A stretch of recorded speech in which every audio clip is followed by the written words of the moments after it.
front like it's just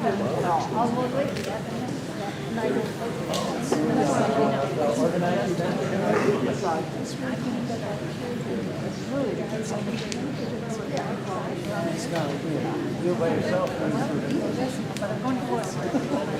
We're gonna play, I've been pretty sick. So, the full circle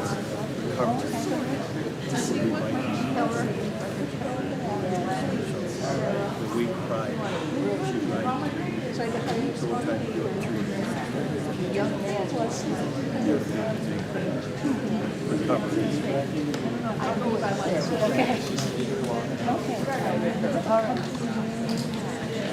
So I guess I should sit down and behave myself. Well, I don't know how to add that. Maybe you need it. Yeah. You need something to punch. So I heard something else the other day. Saying,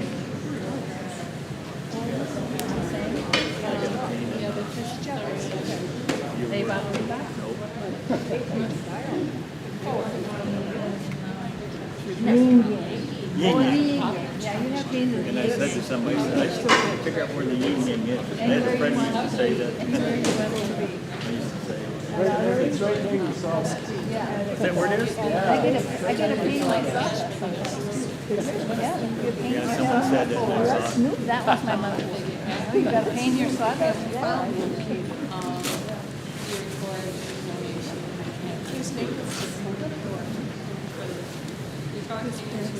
Art is Vincent. You know, that's yours. There's another chair right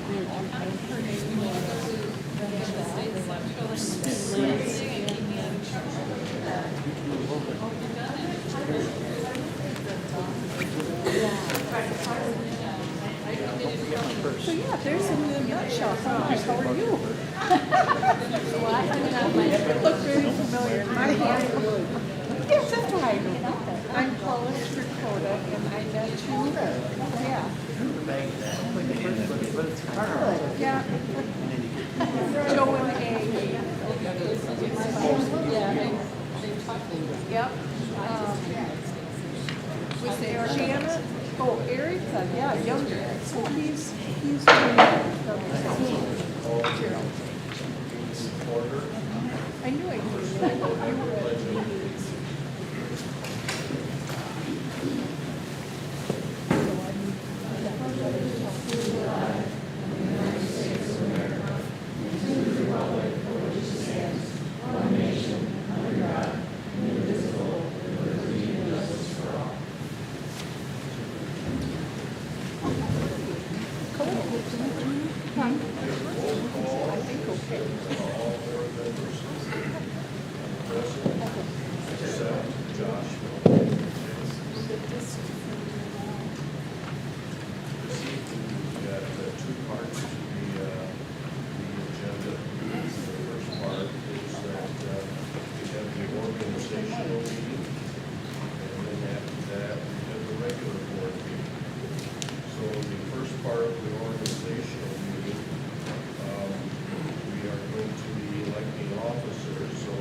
Positions were last year, 2024.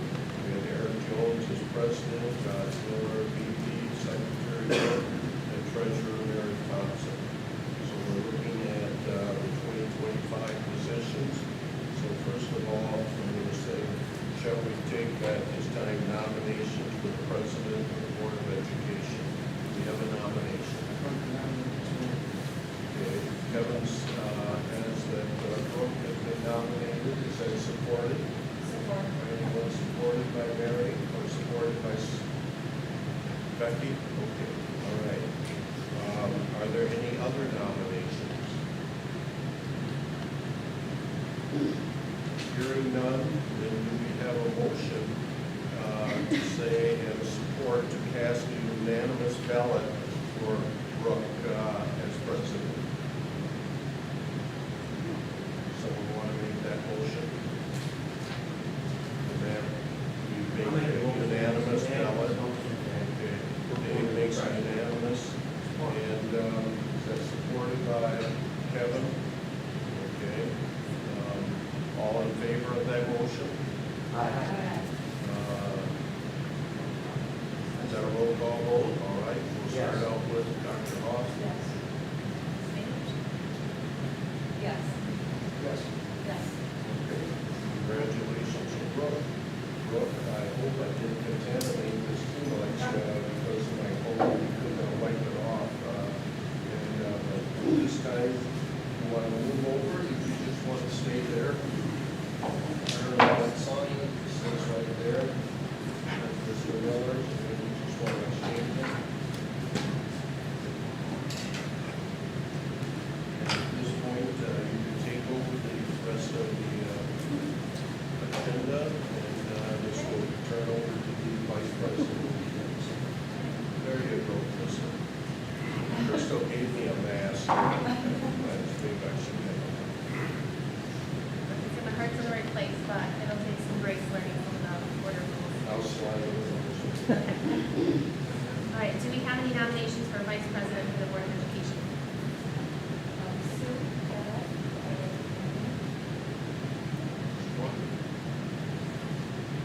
So nomination for Sue Haddock as vice president, support from Kevin Nash. Is there a motion on the table?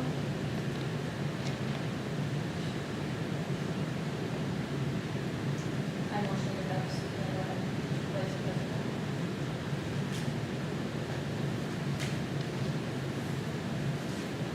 Support.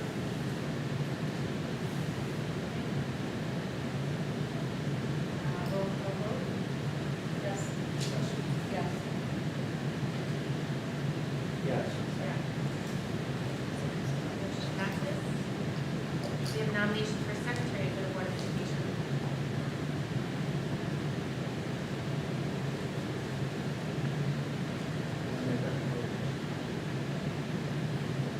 A nomination for Becky Williams for secretary. Support. So then is there a motion for unanimous ballots?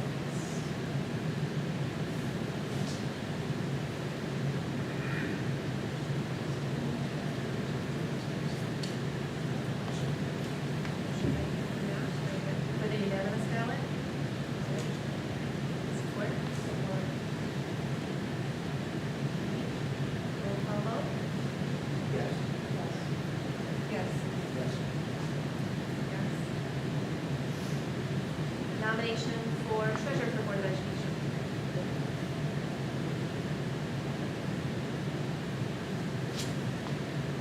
Make a motion here to pass.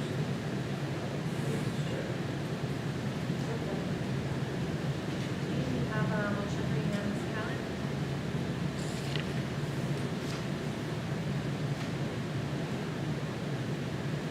Make a motion for unanimous pass. Support. All right, motion by Dr. Huff, support by Sue Haddock for unanimous ballot for Mary Thompson as board treasurer. Roll call vote. Yes. Yes. Yes. Yes. All right, next on our schedule, our agenda, schedule for board meetings for 2025. That was in your live binder, to be held the third Monday of every month at 6:30 p.m.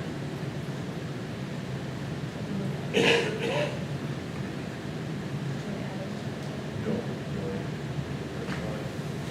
So entertain a motion to approve the meetings for 2025. Make a motion to approve the meeting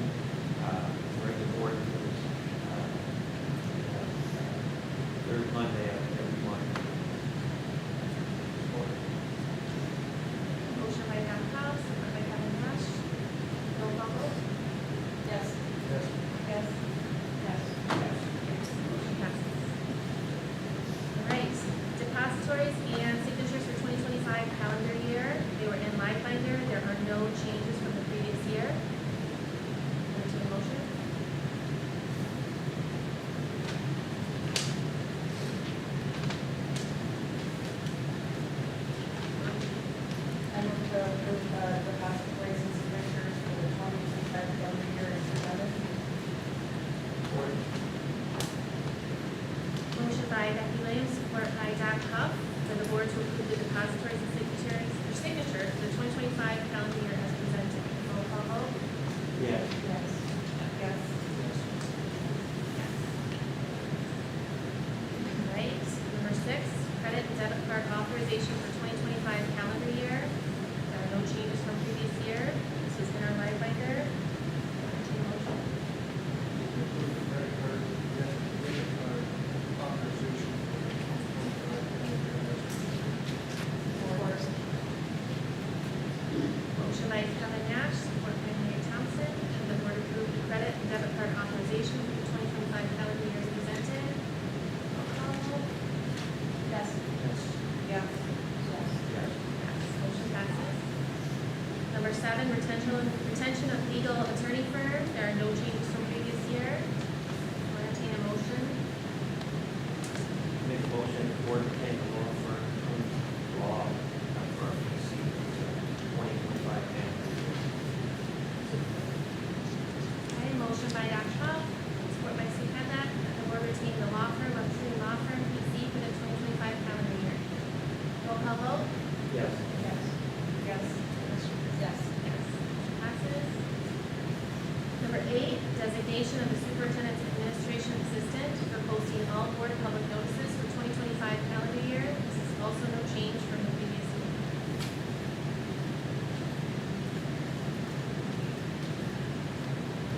I move that the board designate the superintendent administrator assistant.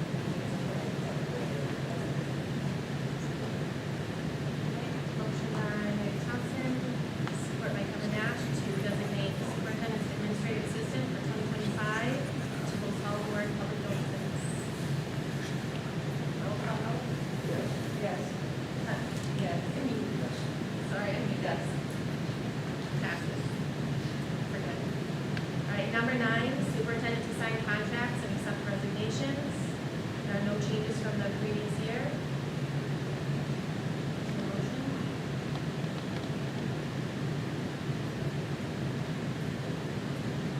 I move that the superintendent be authorized to issue and sign all contracts to school employees and to accept resignations when permitted by the board.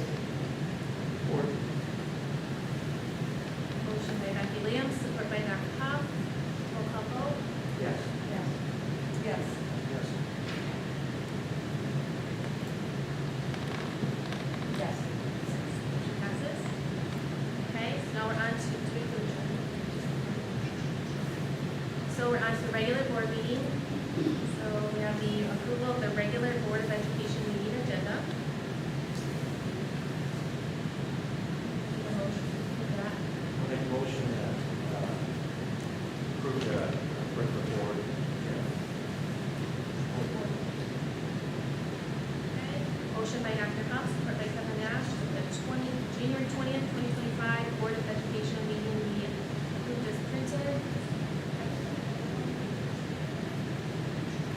Okay, all right, roll call vote. Yes. Yes. Yes. Yes. Motion passes. Communications, written correspondence. Hey, no written correspondence.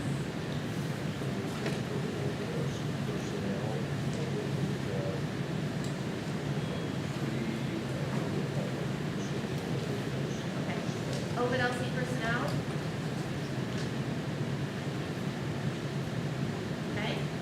Communications from the public.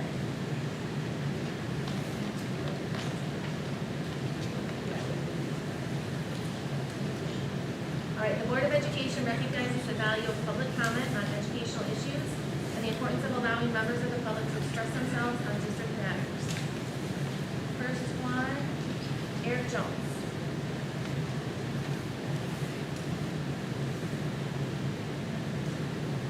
I'd like to talk about accountability. Unlike this side of the table where community members can recklessly spew false narratives and hurl accusations around, when you sit on the other side of the table, you're accountable for your words and your actions as an elected member of our community. With that being said, immediately after the December 16th board meeting, I reached out to Brad Manasseh, legal counsel of the Michigan Association of School Boards. We spoke about the motion that Mr. Nash made at the very beginning of said meeting. Mr. Manasseh made it clear that the accusations made by Ms. Cadline regarding Dr. Huff and myself at the special board meeting on December 12th should not have warranted a motion from Mr. Nash and did not constitute any potential ethics violations. Not only was this motion by Mr. Nash baseless, but was also likely invalid due to the incoherent, indirect, and vague nature of the wording of said motion. In addition, it was also very disappointing and eye-opening that two other board members who supposedly pride themselves in doing their research and making informed decisions, Ms. Thompson and Ms. Woolley, were so quick to second and then recklessly and irresponsibly vote yes at such a confusing, skewed, yet important moment, where even board member Miller admitted that he had no idea what exactly we were voting. With all this being said, I believe that both myself and Dr. Huff were personally targeted by several members of this current board. As I read in the statement at the end of the December board meeting, a school board is no place for petty animosities, personal vendettas, and personal agendas.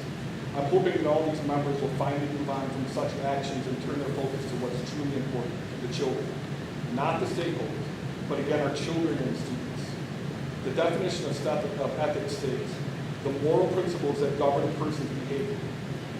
My morals, my integrity, my ethics will never be questioned, especially by elected officials in an official public meeting with zero facts to support these allegations. Someone once told me right is right and wrong is wrong. I'm looking forward to observing from this side of the table how this board acts, rules, and conducts themselves moving forward. Thank you. James Smith. Can I go before her? Yes. Ben Smith. When does the timer start? I got it. So, my name is Ben Smith. I've been here for 7 years. Grew up here, literally, but, you know, I turned in my resignation the other day, and I just can't tell you guys how hurt I am leaving this and the accusations that have been made by people here in this room that never happened. We talk about accountability. I brought stuff up. I've shown people things. They just bypass it like it never happened. You know, the whole time I've been here, my word has meant nothing. Nobody has tried to find the truth with anything. My family is the one that's hurt. My kids are the one that has hurt through this. I have a 14-year-old daughter here who's hearing stories about, hey, I heard your dad got fired. And nothing, you know. I get cussed out in front of kids. I get kids asking me, why do the administration talk to you like that right in front of us? I just had to say, here, shrug my shoulders. Talk about kids first, how I was pulled out of my classroom. My kids in my classroom hurt. Guess what? When I came back, I spent the extra time to make sure things were done right. I was still held accountable for that and thrown under the bus on things that didn't happen. And the quality, you know, I don't talk with my words, I talk with my hands. That's why people were working.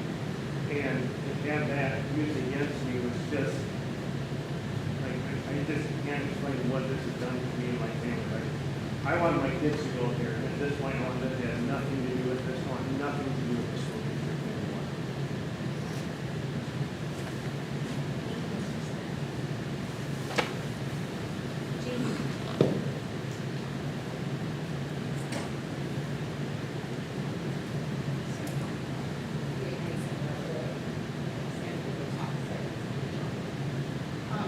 So I came back again because I got to talk last time. Unfortunately, you only get a couple of minutes to talk, and I didn't get to say even a fraction of my binder of what I had to say. And I wish and I ask if there's any way possible for me to ever be able to, and my husband to be able to address the board and talk about all of the policies that were violated, all of the rights that were taken from my husband, all of the lies that were spread, all of the things that were done that were completely illegal. I would like that time, and I ask for that time, and I ask you to honor that somehow. If not, then I'll be back every single board meeting for my 3 minutes for the next million board meetings or whatever it takes to get through that stack to be able to spread the truth, because that's all I really want to do is I want to talk about the truth. And nobody wants to hear the truth. They just want to shove it underneath the rug, like I said last time. And so many of you have been lied to or just kept in the dark, like I said last time, about so many things, even to the point where last time you guys went to the back room, I know that you were told that what we wanted and what Ben wanted was for 1 year severance. And that is a full-faced lie. That is nothing what we said. We sat into our lawyer's office and said over and over and over that all that Ben wanted was to be protected, that he wanted his job, and he wanted to be protected, he wanted to be able to do what everybody else is supposed to be able to do, to be able to work at their work, do their job, and go home at night and not think about how they're being bullied and treated every single day. And so if that wasn't the case, they kept saying that everything that they were doing was deceptive and lies, and they proved time and time again that they would do anything that they could do to make sure that Ben had to leave. And so I don't fight dirty, I tell the truth, and so we can't fight dirty. So in the end, what we found out is that we had to resign, and so we asked for 2 years. We said, what we want is the job, but if we can't have the job, just give us 2 years so that I can protect my kids and I can, have health insurance and stuff, and we can build something new, because we don't have a plan B. This was his plan since he was a child. And so if not, just give us 2 years. And they said the board will never approve that. We're gonna have to push for 1 year. So our only chance was to come before the board and to say to you guys that, but then I got cut up at the 2 or 3 minute mark, and I couldn't even say that, and we went back and we're told that we said 1 year. We did not say 1 year, we said 2 years. And we didn't even say 2 years. What we wanted to do was fight, but they said you don't have a fight because you can't fight dirty, like I said once again. And so there's a million things. And basically, the only thing that I want to show you today, and I'll come back to many times, is 2 emails that I have that prove that this was a lie. What they fired my husband on was a basis of saying that he falsely and maliciously accused his bosses of harassment, which is so far from the truth. The investigation done on that, we were told time and time again, I said I did not want this to happen. I knew what they were going to do with it, and they promised over and over that this was an investigation against Jason Tokar. This was not an investigation against Ben Smith. And so therefore, everything on there should be thrown out, because there's 2 emails here. I have one email stating that, so one email stating from Wayne Petroli that he said that they hired Alan Telgenhoff on behalf of the school to do a third-party investigation to investigate the allegations from Ben Smith towards the school. What we were told was that this was going to be towards Jason Tokar, that they were investigating all the harassment charges that we had placed against him, and that is the only person that we said it about at that time. And Dan Davenport, I'm sorry, that was that involved in it. And that all got twisted and manipulated. Well, then afterwards, then we get this email after multiple times being told that this was not an investigation on Ben. This is Wayne's words inside of his next email. It says that this is due to the fact that the witness testimony during the investigation of Ben Smith and his contact covered by attorney Ryan Murray. So they lied.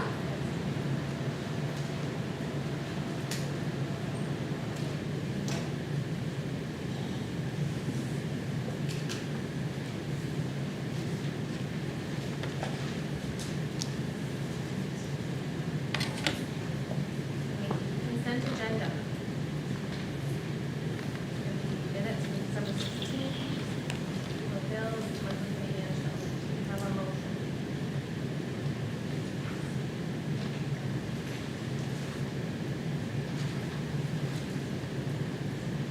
I'll make a motion for consent agenda.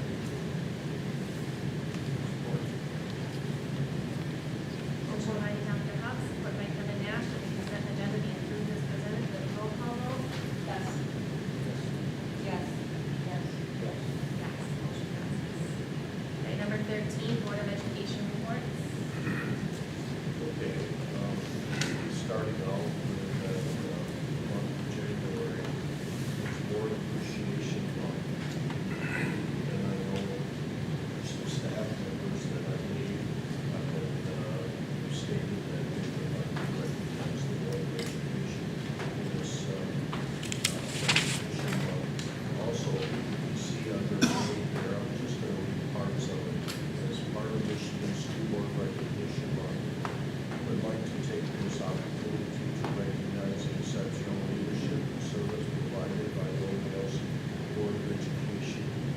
With sincere appreciation, we acknowledge their hard work and dedication and commitment to the Ovid-Elsie School District. Specifically, I'd like to give thanks to Josh Miller, Nick Woolley, Eric Thompson, Kevin Nash, Becky Williams, and Sue Cadillac. And also a special note of gratitude to retiring board members, Mr. Eric Jones and Mr. Mike Schiffer, as they completed their many years of service at the end of December of 2024 to the Ovid-Elsie schools. And continues on the crucial role that each board of education member make and their many hours of excellence that they provide to students. As I said, we have some cards of recognition.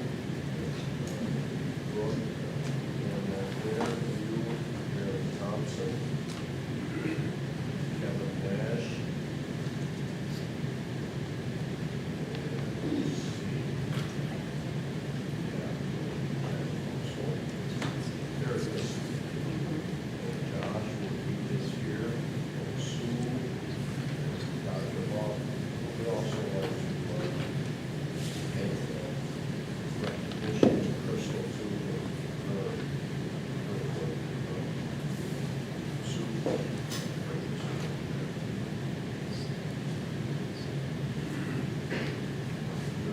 What else, as far as what to address the board recognition?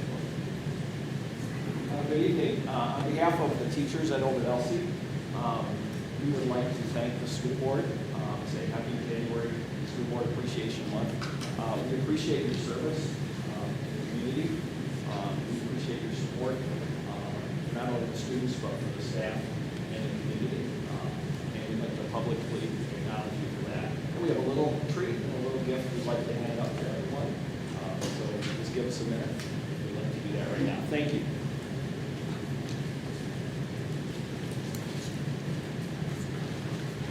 Blank at the trees.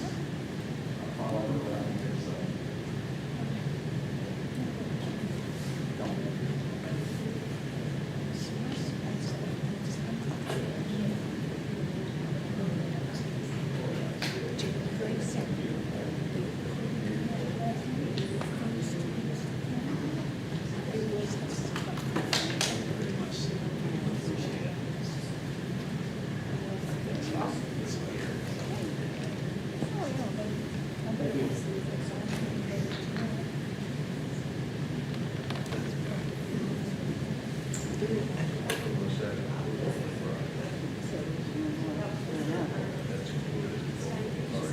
Thank you very much. All right, Ovid-Elsie High School update. Thank you. I put a copy of all the highlights. It's funny, sometimes the screen's a little big and the wording's a little small, so you guys can read. For those of you that are here, Mr. Paul has a few extra copies if you want to grab one. I only got 15, so if you came with somebody, if you don't mind sharing, that'd be great. First off, just these are the things that I kind of went over last year, and it's kind of giving you the next year update on information. First slide that we have is our graduation. Great over the last several years. As you can see, we've kind of stayed really consistent. Now you'll notice it says 4, 5, and 6 year cohort for graduation. We believe that ties into some of our special ed students who transition things. And then it also goes into students that maybe were behind credits when they came to us, and they got there, or they left us behind credits, and they went somewhere else. And it took them more than 4 years to get their graduation diploma. Last year, we were 22, we were at 100. This year, this 23, we were at 99.9. So there was one kid in there. Man, I wish I could have found out which kid it was. In all the digging we found, we couldn't figure out who that was. I'm assuming it's someone that left our district and didn't go somewhere and finish high school on time at that location. Growth index. This is kind of how we're doing on the ELA, the MSTEP, and the SAT, and our My Access. And as you see, we're in the low 90s there. That's pretty good. A lot of this information is from cohort groups too, so you don't get scored on just overall how your school is doing, like the general public. It's subgroups. So it'll be your economically disadvantaged students. It will be your special ed population. It'll be, you have to meet your target goals in every domain, not just the main, the general population. So 91.96 is pretty good. I made this report just on the high school, but comparatively with our other buildings, high school did outscore the other buildings. Sorry, Brian, middle school's second place just behind us, but the high school was in the 90s, the middle school was in the 80s. Next year, maybe you guys can edge us out. The overall school index, again, in the low 90s, about 91. This is where the middle and the elementaries were able to kind of edge us out in the overall index. The reason we kind of get edged out by them is we're for good or bad, we're scored on how well our kids do on going to college. And the middle school and elementaries, they don't get those points deducted because they don't have kids going to college. So the high school kind of gets dinged on that a little bit in the overall school index. But overall, school index scores are really good statewide and in our area. And just from an SAT standpoint, I kind of wanted to, I picked as many like-minded schools that are fairly similar to us popular schools in our area that you guys would know. We're doing pretty good in the area. I did put the WIT on there, they did outshine us in reading. I'm sorry, they outshine us in math, we outshine a little bit. So, but we're staying pretty competitive near the top of the area. If you notice some of the schools at the bottom, we like to keep them down there. So this is our evidence-based reading and writing. And then math, as you'll notice, the scores are a little bit lower. When you see 36%, it doesn't seem like it's that great. We've kind of come to the conclusion that for whatever reason, the state just likes to move the bar. So it's an 800-point test for reading, 800-point test for math. Well, to be proficient in reading, you got to get a 480. To be proficient in math, you got to get a 530. So that higher score is just kind of where that gap is. And you can see it affected us about 30%. But otherwise, in the area, we're staying very competitive and holding our own. Some of the positive things that our students are involved with, I'm not sure why that thing. Student Council, National Honor Society, Art Honor Society. That Art Honor Society is a lot larger than it was a year ago. Almost double that group, so they're doing really well. Future Farmers of America. When I started here in 15, 16 at the high school, we had 77. We've lost about 130 kids in the high school since then, and yet we still have a really high FFA population. The software does a great job there. Business Professionals of America has 12. And you can kind of read through the rest. Robotics, we had 13 signed up. We only got 8 on the team, but we got a lot of kids that we're trying to recruit to do that as robotics is trying to get off the ground. For our advanced academics and performing arts, so we have in our new enrollment program, we had 76 students in 24-25, so that's this year, for a total of 205 total courses being taken. So you multiply 205 times 4, and that's 820 college credits our kids are earning at Ovid-Elsie High School. My daughter, just as a personal example, she's at Michigan State as a freshman. She's entering her second semester. And Mrs. Herbalay warned me of this when Jericho went several years ago. My daughter is a second semester freshman, is now paying junior tuition rate. So I'm so glad I got that extra $1,000 fee put on top. As she's one of many of our students. We had 22 students last year graduate with more than 30 college credits. So that's pretty cool stuff. Advanced placement, this is our AP course. In 15-16, when I started at Ovid-Elsie High School, we didn't have AP courses. We had kids take the AP exam, but we didn't have any approved AP courses. We now have 54 students taking those courses as well. In CTE, we have 43 students in our CTE program. That's our county-wide stuff. And then our early middle college, which 3 years ago we had 0, and that slowly has kind of trickled up. The 2 programs for that are allied health and cyber security. In band, we have 31 at the high school.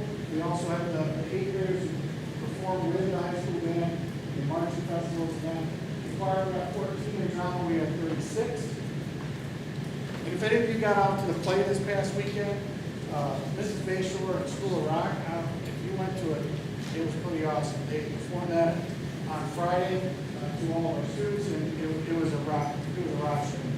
And Mrs. Bayshore does a great job, and just the whole cast did great. If you've never seen Troy Haney try to impersonate Jack Black, that was impressive. It was impressive. You can find that on the YouTube channel that Mrs. Bayshore had recorded.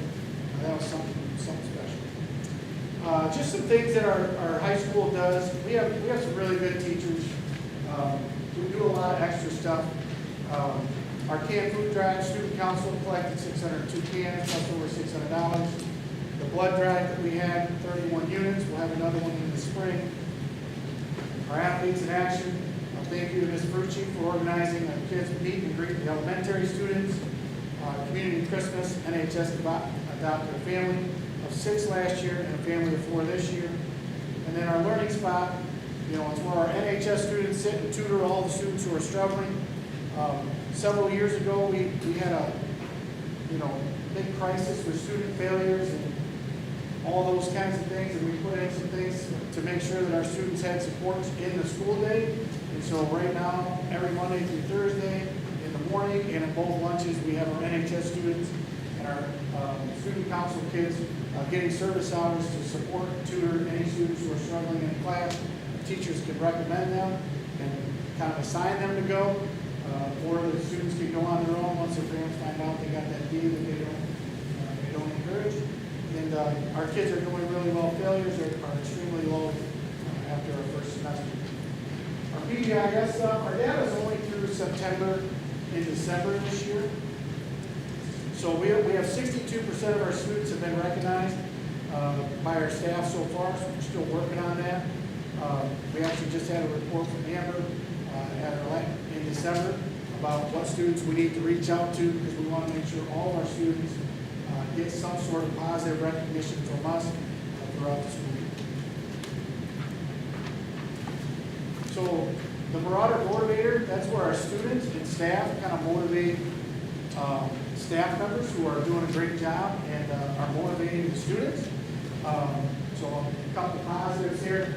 He's the best math teacher, always hyped for math, and makes math fun. That was from Mr. Gavenda. She's always willing to help, makes you feel welcome, really cares for your education. She overall is a great teacher, an even better person. And then one of the cool ones up here on the top right, that's Shane Tyler. We love Mr. Woodbury. He's amazing, great guy. But Shane Tyler, our custodian, has really resonated with our kids, and he's on top of everything. He's involved. Now he's no Jim Staley, you know, as no one ever will be. But man, Shane is just amazing. He's doing a great job. We appreciate him. These were nominations from our students. And then Dr. Foz, our English teacher, phenomenal teacher, always respectful, responsible, and has best everything. National Honor Society, they had, our officers are listed there, and then that was our induction ceremony, where we had 23 new members. And then community service hours, at this point in the year, we have 706. Every student, depending on the group, National Honor Society has to get in 25, student council has to get in 75, so everybody has to, you know, kind of put in their hours in some way, shape, or form, and it depends on what group they're in, how many hours. And then there's our kids, just 8 kids. Drama and choir, the membership total is 50. And then school rock, like I said, was great. This is, you know, our drama department has in Mrs. Bayshore's 5th year at the high school, that we finally, like she asked and said, hey, can I teach a drama class? And we kind of brought her up, and of course we had COVID and everything that year. But she's only been up there for about 5-6 years now, and we haven't given her a budget at all in any year. She's raised all of her own money. Now last year, she begged me for $1,500. I put it in the budget for her, and I gave it to her. I'm like, we've worked so hard, I got to do that. But man, they raise a lot of this on their own. And if you saw their storage closet, that I had to basically designate an entire classroom to them for all their dresses, their suits, their costumes, it's amazing how much stuff they've accumulated to the point to where we got to make sure we keep that stuff secure. But she just does everything on her own, and she does amazing work. Our FFA, if you'll notice in there, is the fall newsletter and the winter newsletter. Ms. Hoffman just came out with the winter newsletter literally last week, so we thought we would just kind of punch that on there. Feel free to look through those things. But we had a lot of students participate at the national convention. Right now it's too small for me to read that. It's up there, so hopefully you got one of these. And then we have some Voice of Democracy contest winners. Brady Grusbeck took first place locally for his speech, and then 5th place at the district level. And then our VFW Teacher of the Year is Ms. Dana Blank, as honored by the Veterans Forum Board, Post 8964. And Ms. Blank is also going to be receiving the VFW State of Michigan Teacher of the Year Award later this month down in Kalamazoo. So looking forward to that. Congratulations, Ms. Blank. And that's all I have for high school highlights. Didn't do anything on athletics. I think that was covered previous months. If not, next person. Any questions of me? I have a question, but I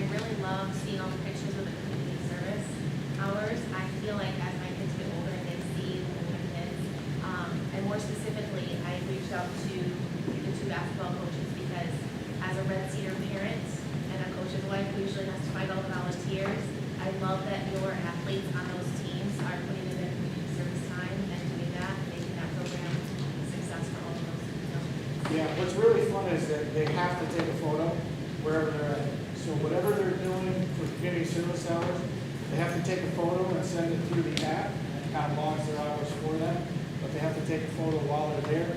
Some kids forget, and they get to do more hours than they anticipated because they forget to take the photo. But that's part of the requirement, so that's good stuff. Thank you. Anything else? Thank you. Superintendent's report. That's two items. Oh.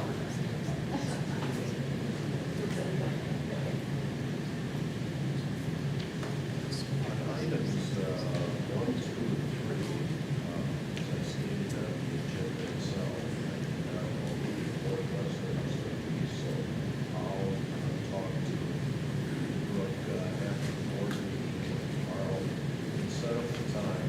I would like to discuss and look at possibly another 1 or 2 board committees. And I know Mary last year provided a report on that, if I recall. Presently, we have 1 board committee, and it's the finance committee. Okay? And I just think that it would be advantageous for the board to look at least 1, if not 2, district board committees. The problem with it is we only got 7 board members, and to try to split it up and things like that. So maybe after her and I talk, we'll send a communication. What would you like to serve on? But I would see negotiations would be a good one to have, and/or personnel, or you could combine negotiation with personnel. So I would be discussing that with Brooke, and she can send an email out to you, or she might say, Wayne, would you do that? Okay.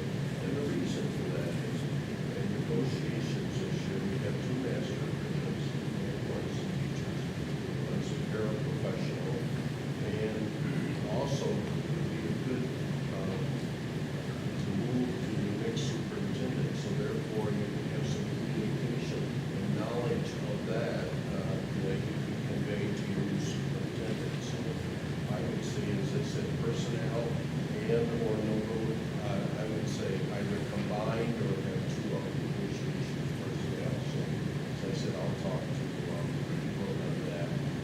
Another one is a shared leadership.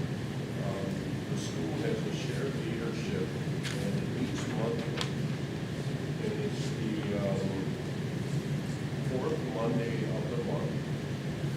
And they meet at 3:20 to 4:20.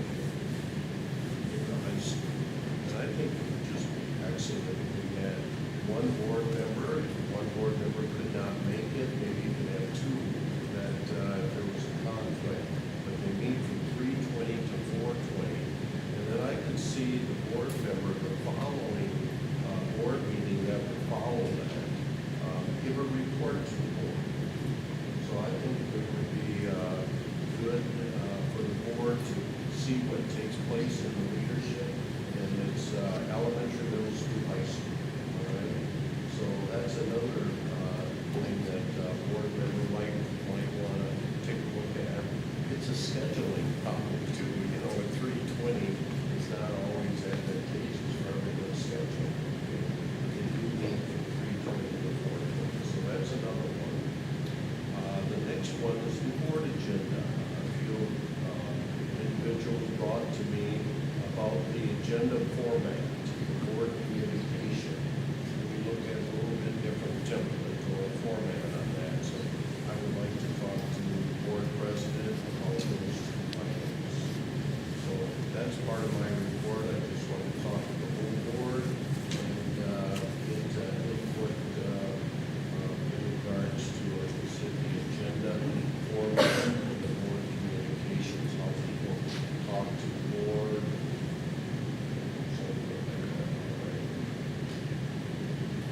The next one is that we talked about for some time, we have a future board work session. And we did a little survey, looking at Crystal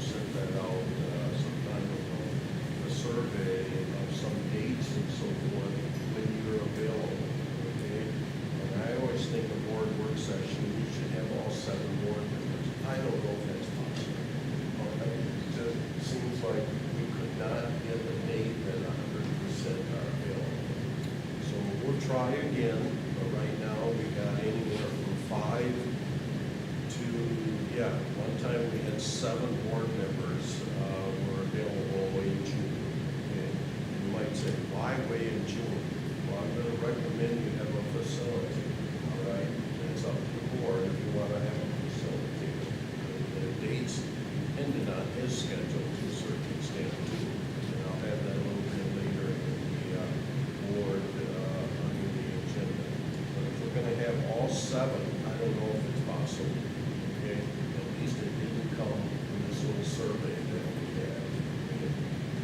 And the final item is the countywide board meeting. That is set, and that's at Clinton County Precept in St. John's. That is set for February 25 at 6:30 p.m. in the administration building at CC Precept. And you need to RSVP. There's a link there. Lori Schulke at ccresa.org. And it's going to be in regards to legislation updates that took place during the lane session or what didn't take place during the lane session and some new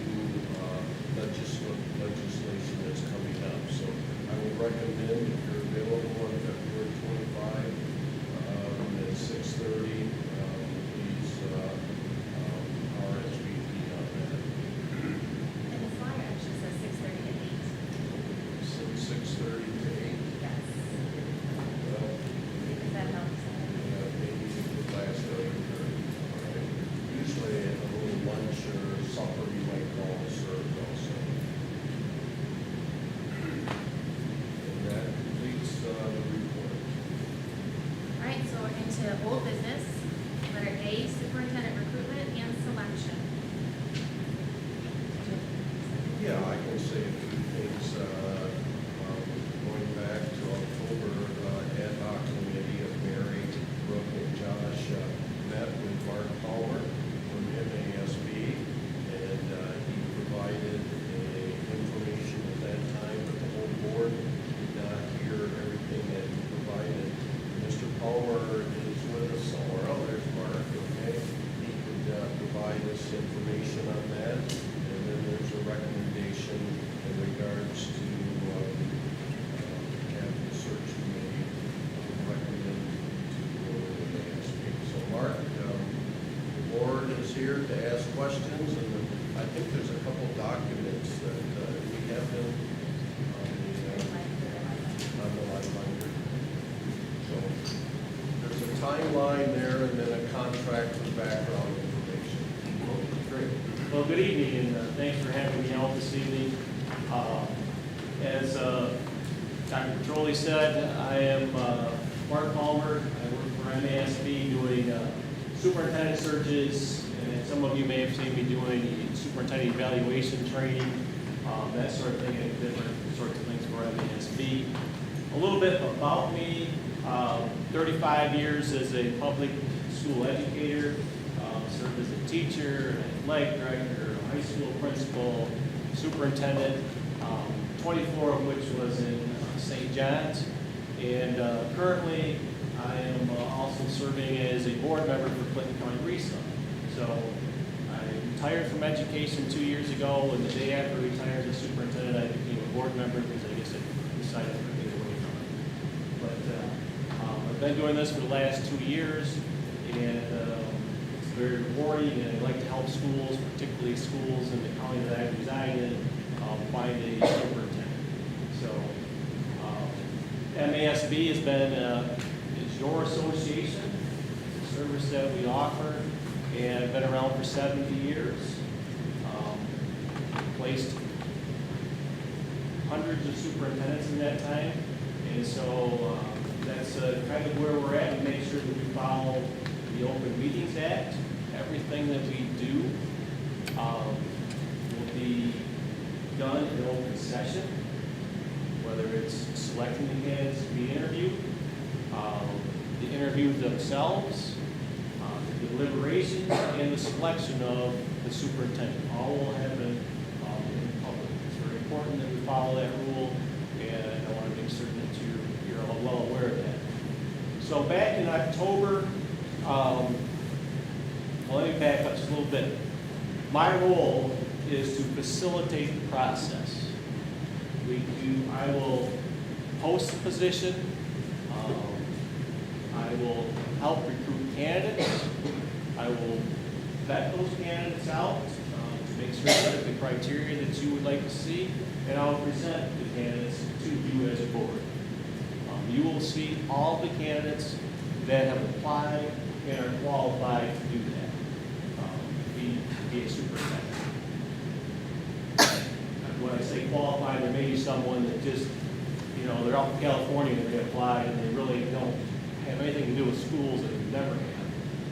That's why I say, I've yet to have one where the board did not see every candidate that applied. So you will see everyone that applies.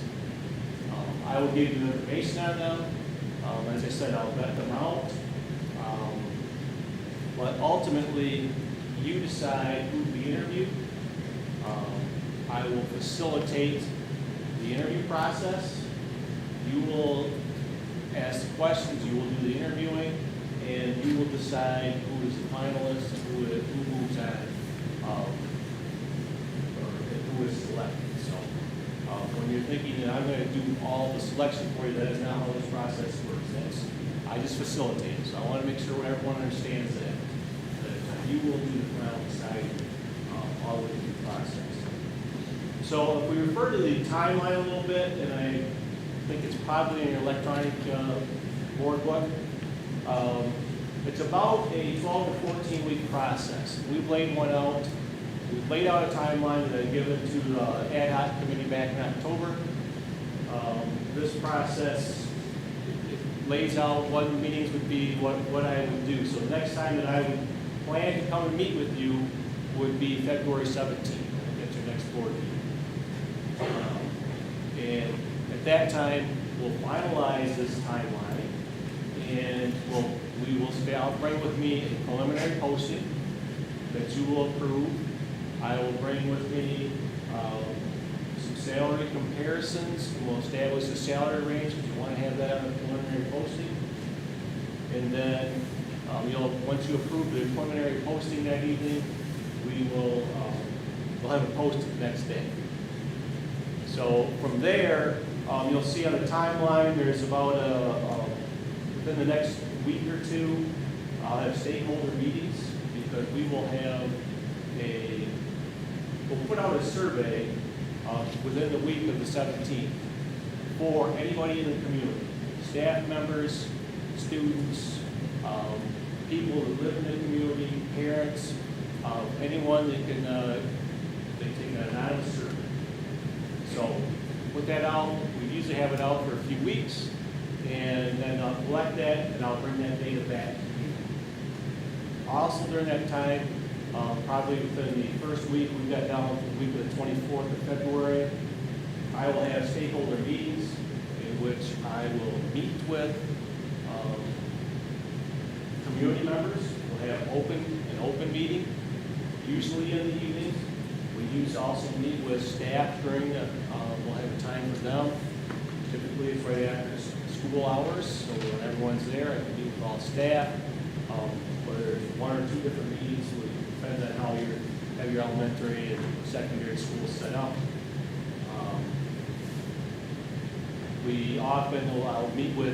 Quite often I meet with administrators of the district. Maybe I'll meet with union leaders, that sort of thing. Or if there's a stakeholder group that you specifically would want me to meet with, I would do that and take their input. So that happens before the week of the 24th of February. We close the survey about March 10th. Then I come back on the 17th, which I believe is your next board meeting date, and report the results. And we kind of develop selection criteria that evening. And we take that selection criteria and we update the posting. The reason for the preliminary posting is it gets people talking, it gets them thinking about the position.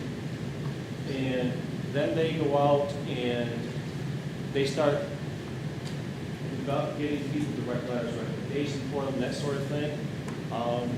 Usually, the quality candidates will wait until after the final posting is up. So they know what the selection criteria is, and they can tailor their information to make sure that they're fitting the criteria you're looking for. We'll post it until April 11th, and at that time, I will collect everything. I collect all the applications. MASB's office does. They put them in. We prefer to do it electronically, so we get them right to you. But we'll work with the district's assistant. If anybody wants hard copies, we can work on that as well. But usually you'll get that on a Friday afternoon. You have a weekend to look it over, and it will come on Monday, the following Monday. And unfortunately, I look at that, I don't believe that's a regular board meeting night. But maybe we can, if you want, maybe I'll adjust that. That's what needs to be done. That's when you would select your candidates.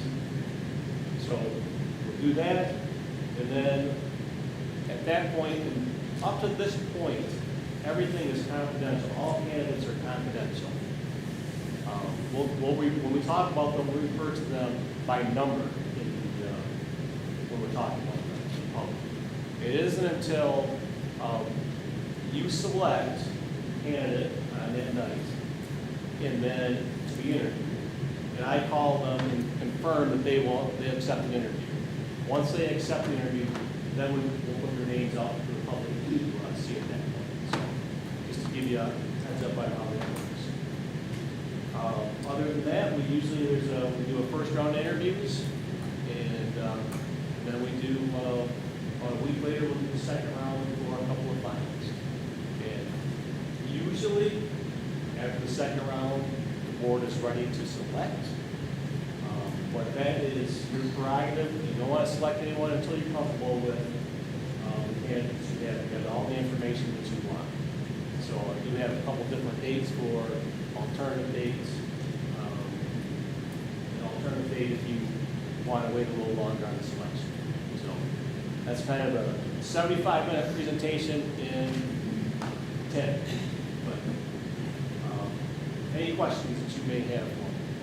One of the things you highlighted when we met, and we didn't share it this time, was that when we do the first round interviews and the second round, that there's public feedback sheets and a chance for questions of those. Yes.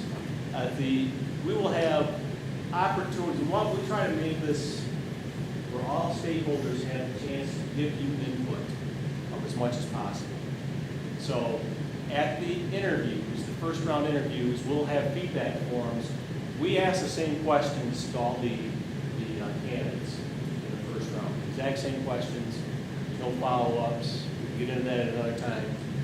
But there will be feedback forms in which the candidates or the people in the audience can write down their thoughts. You'll get copies of everything that they've written down that evening, so you have it. And then we'll get to the second round.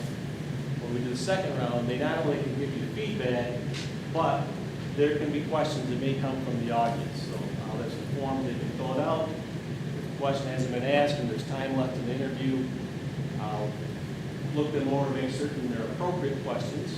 Not had one yet that didn't come across that should not be asked, but I'll slip it to the board president, and the board president can make sure those questions are asked for the committee. So that will happen. There's also typically before the finalists, there's an open house in which the finalists come in, perhaps in the media center here, and we have an hour time, open time where anybody in the community can come in and meet the candidate, ask them questions, and there'd be feedback forms there as well. So, hopefully that long answer to a short question. In the survey or the question, or in this like raw feedback that you get from the public? Like it's not summarized information? The surveys, the online ones, there aren't open-ended questions. So you will get back the information, let's summarize it, give you some graphs and all that. There's not open-ended. It's and generally, quite honestly, a lot of the information that you receive, I will summarize themes and comments that I get from the public. Right? Quite often, they're the same as what we get in the survey, but I will summarize that. Yes. I have a question on the stakeholder input meetings. I see the board members don't attend those sessions, which I agree with. It has admin team, teaching staff, secondary, teaching staff, elementary, support staff. Is there crossover in those groups there, like the admin team attend the teachers meeting attend the union leaders meeting, or how do you? Generally, they do not. Okay. I mean, they could, but they've already met. Generally, I probably want them separated. Just like the reason we don't have board members at those is one, then you have to get into, if we have a full board, then we have to get into a whole different protocol and how things happen. And also, sometimes community members will say something different if the board is present. And sometimes, quite honestly, it can get into they tend to focus on bashing on the board, for lack of a better term, rather than focusing on what you want in your next year. And as, since that's a stakeholder list, is there any benefit, do any school districts ever have a group of students as one of those focus groups? I have done that before, yes. I did one down in Hazlet. I met with, they had a high school leadership team. There was probably 10 students there. It was great. I'd be more than happy to meet with middle school, high school students. It's a little harder with elementary. They really don't, I mean, we can do it, but it's a little, yes. They're usually pretty candid, right? Yeah. Yeah. And then my last question is on the recruitment, and I think this was touched on, there was a question asked last fall, or near the end of the year, about the national search, and it says that under recruitment, we do this by our extensive network of state and national contacts. So is that included in the contract, or is that the supplemental advertising to like the national associations? That part is included. So we use what we call a Revelist system, and there's probably 12, I think there's at least a dozen states that use that same system. So they all see it that way. It does go on to the national, almost like slipping my mind what it's called, basically the National Superintendents Association, administrators. It gets posted there. If you wanted, for example, I'm trying to think of some, if you wanted for the African American Superintendents Association, that's a fee. There's certain ones that they cost a fee, but quite honestly, if people are looking for superintendencies, and say they're coming to, if they're coming to Michigan, they're out of state, they're coming for a reason. You know, they have a child or grandchildren, for example, in Michigan or in the area they're trying to get back to this area. They have family. That's usually why they would come.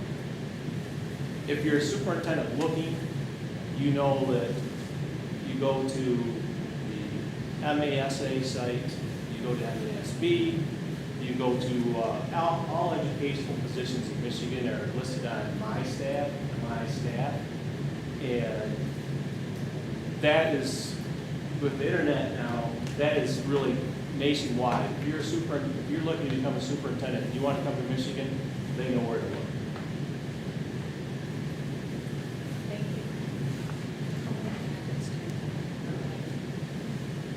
you. The last couple of years, we've been really, if you were to look 6-7 years ago, in the mid-20s would be a great number.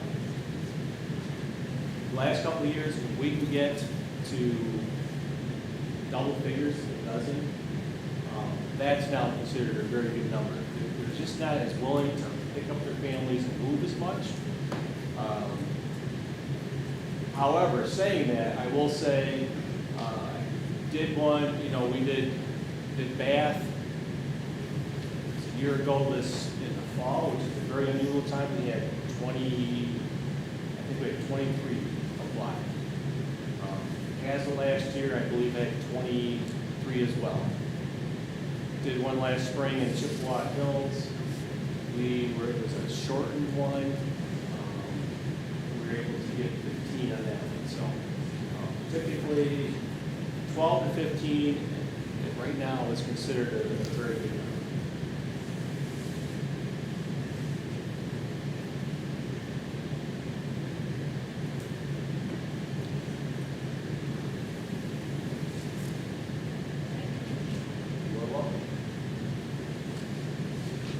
Okay, so if there are any other questions, entertain a motion.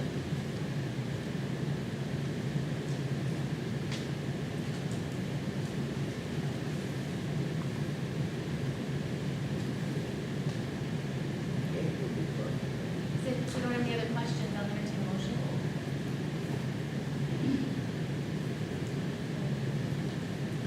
I move the Board of Education retain MASB's executive search services to assist in the superintendent recruitment and selection process for the Ovid-Elsie area schools. All right, motion by Becky Williams, support by Kevin Nash, to retain MASB's executive search services to assist in the superintendent recruitment and selection process for Ovid-Elsie area schools. Roll call vote? Yes. Yes. Yes. Yes. Yes, motion passes. New business, proposal for the overnight student trip. There's a proposal in our live binder for the high school student council to stay in Grand Rapids and attend the student council state conference. So we're looking for a motion to approve that student trip. Board of Education, overnight student trip. State Motion by Kevin Nash, supported by Becky Williams. Roll call vote. Do we have any comments on it? Oh, I'm sorry. Discussion. I just got a question. Is this the same thing as the one last year? Oh, it's good. Okay.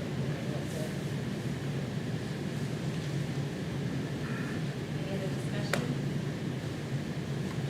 Okay. Roll call vote. Yes. Yes. Yes. Yes. Yes. Yes, motion passes. Item B, contracts.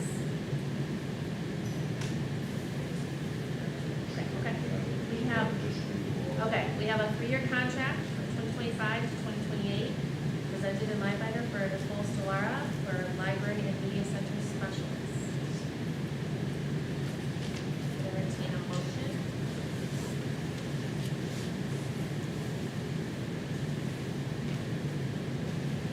Board of Education, 10-year contract, 25 to 28, goes Samara, center specialist. Board? Motion by Kevin Nash, support by Dr. Huff. Any discussion? Roll call vote. Yes. Yes. Yes. Yes. Yes. Yes, motion passes. We also have a contract for Darren Underhill as the building engineer at Leonard Elementary. Board of Education, extend contract with their non-bills, building,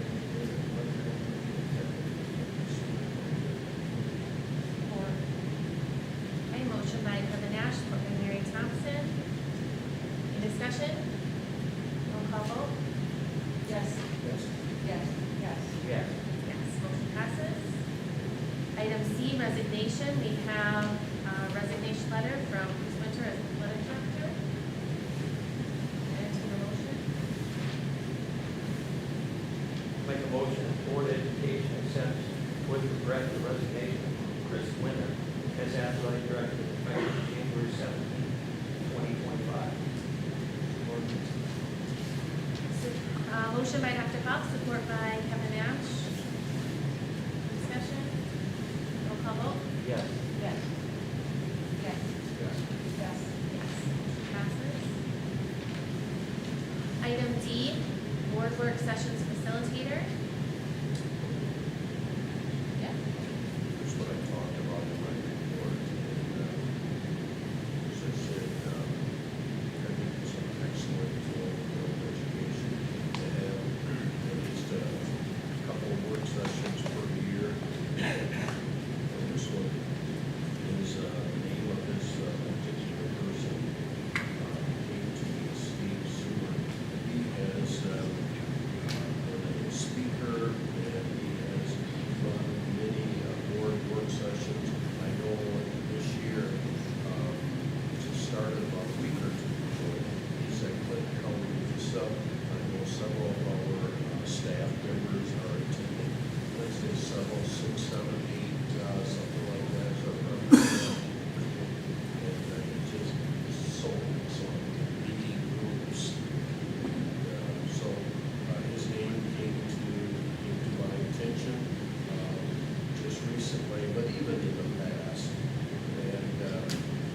So timing wise, you're gonna have meetings at night, and things like that, that Mark just talked about. I can understand that.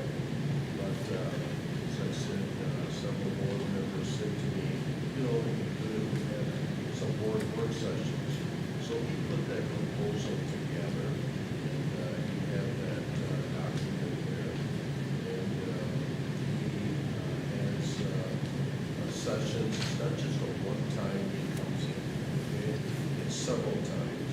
And you can really build your own agenda, but those are just some of the topics that he addresses that I put there.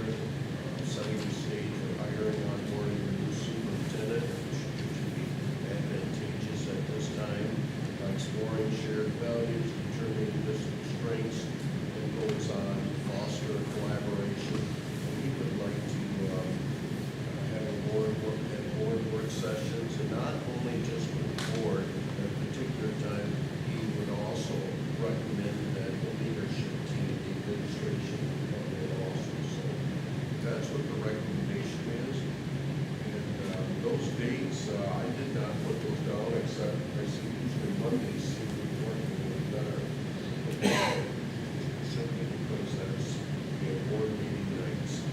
There's 4 sessions, one in February, one in March, one in April. That would be a virtual one, and then we finish up in June.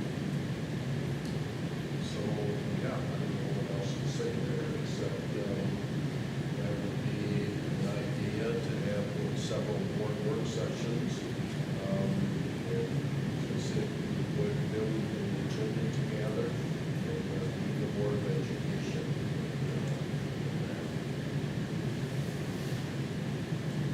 I just think we do need a facilitator, an unbiased person to come in to keep us focused and keep the board focused on the topics that you feel are best for you to discuss this time. Yeah, you would need a motion to, because he had a contract, okay? So, and he wants those dates to, otherwise he moves on to someone else, you know, he just has a schedule, so so, yeah, you would need a motion to accept this contract or not. To be able to discuss with the motion, right? Yeah, you can, first of all, make a motion to, then you can support that and then discuss it, absolutely.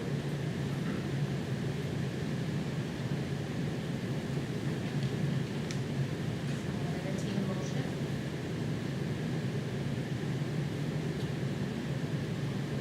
Make a motion that the board approve the contract with Steve, Seward, consulting purposes of professional learning services as presented.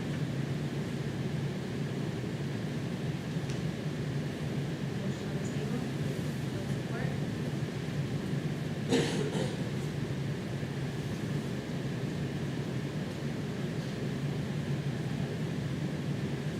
Don't have any support, so motion fails. Okay. All right, motion fails. Other matters which may properly come before the board? Can you still discuss that consulting one?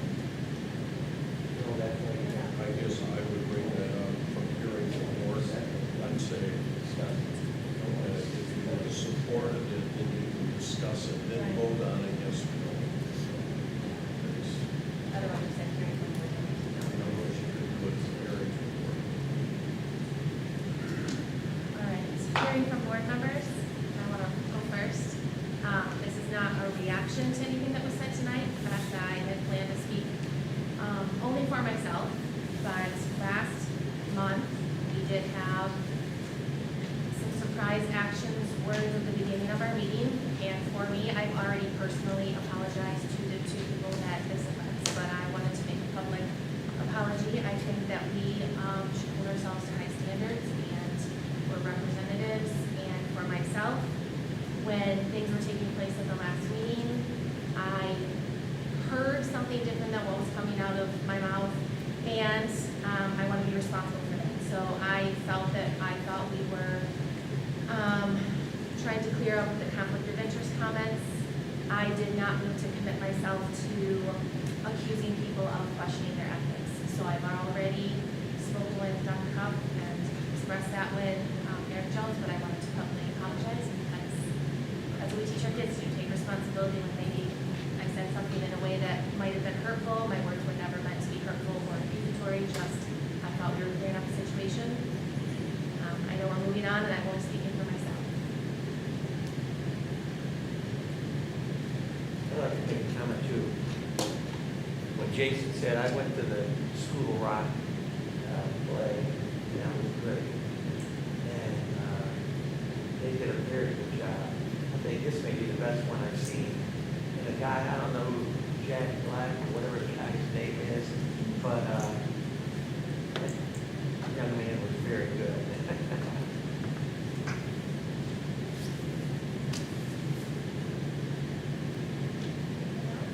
I think I'd like to talk about the training for board members. I do feel it is important, and I know that there are some other alternatives out there. And I think that Stewart Consulting Network, I feel like the priority is the new superintendent and committing to that process. And when I put the two side by side, the timelines line up exactly.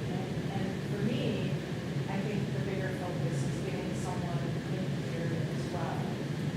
But I know that we have some resources here at MASB as well for some trainings, and I really liked some of the information I saw through some of I did a new board member training a week ago Monday, and some of the offerings that they have focus on some of these questions like conflict of interest and ethics and student achievement and what role board members play in that, accountability, culture and conduct. And I think that is a great training. It's a 3-hour session. It's called Effective Governance, and it's a lot less cost to the district. Not as much time commitment on our behalf, but I think there's more sessions also available through MASB that would include leadership staff with the board. And I just think particularly based on that, maybe we should explore.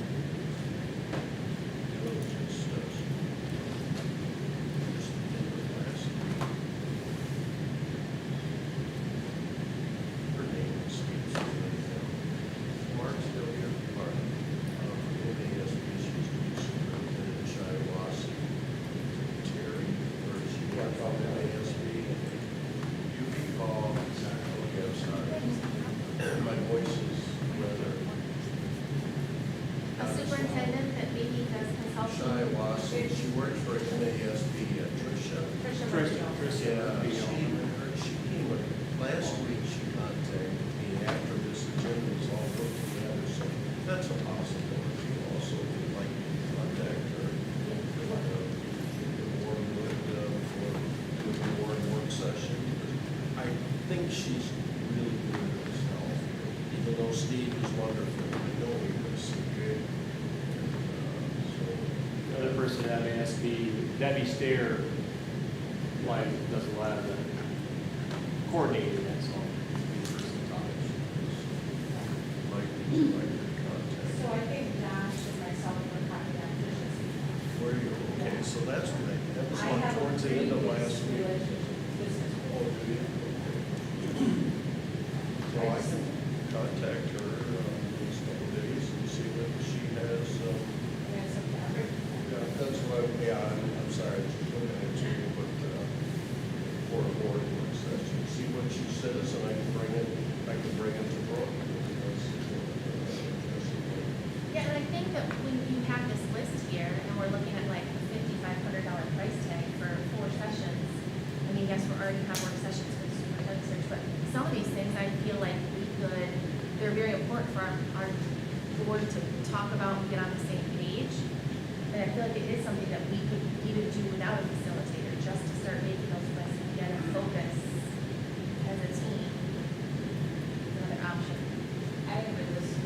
Some of I've taken 6 of those classes online, and I think they're very, very helpful.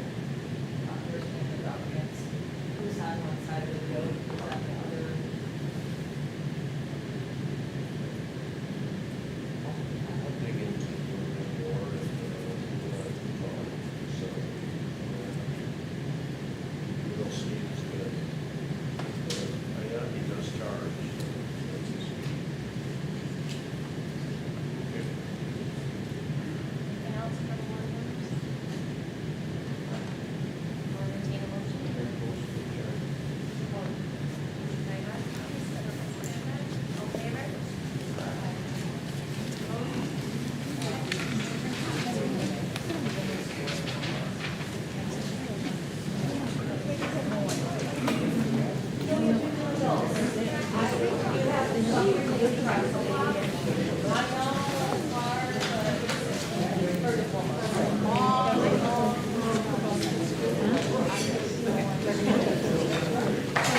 Tony would have come tonight.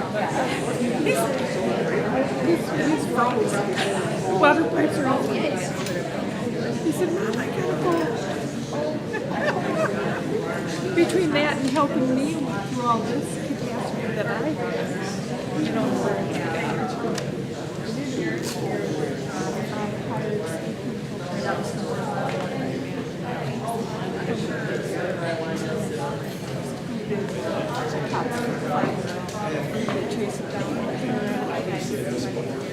what are you gonna do? Here.